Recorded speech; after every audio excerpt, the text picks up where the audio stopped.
সকালে জলখাবারের জন্য খুবই চটজলদি এই স্বাস্থ্যকর স্যান্ডউইচের রেসিপিটা তোমরা ট্রাই করতে পারো। ছোট থেকে বড় সকলেরই খুব ভালো লাগবে। চলো রেসিপিটা দেখে নিই। স্যান্ডউইচ বানানোর জন্য নিয়েছি বিভিন্ন রকমের সবজি, কিছুটা টমেটো, কড়াইশুঁটি, ক্যাপসিকাম আর গাজরটা গ্রেট করে নিয়েছি। তোমরা তোমাদের পছন্দ অনুসারে যে কোনো রকম সবজি নিয়ে সেগুলোকে ছোট ছোট করে কেটে নেবে। পাউরুটিটাকে হালকা করে সেঁকে তিকোনা করে কেটে নিয়েছি। খুব সামান্য পরিমাণ বাটার আর সামান্য নুন দিয়ে ঢেকে সবজিটা রান্না করে নিয়েছি। সবজিটা সম্পূর্ণ রান্না হয়ে গেছে। এখন কিছুটা পনির গ্রেটারের সাহায্যে গ্রেট করে দিলাম। এরপরে দিয়ে দিলাম খুব সামান্য পরিমাণ গোলমরিচের গুঁড়ো।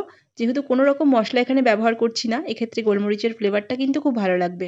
ভালো করে 1 মিনিট মতো হাই ফ্লেমে একটু নাড়াচাড়া করে নিলাম। এরপরে এক এক করে পাউরুটির পিসগুলোকে নিয়ে স্যান্ডউইচের মতো তৈরি করে নেব। একটা পাউরুটি নিলাম আর তার উপরে যতটা সম্ভব সবজির পুরটা দিয়ে দিলাম। এরপর আরও একটা পাউরুটি উপর থেকে বসিয়ে দিলাম।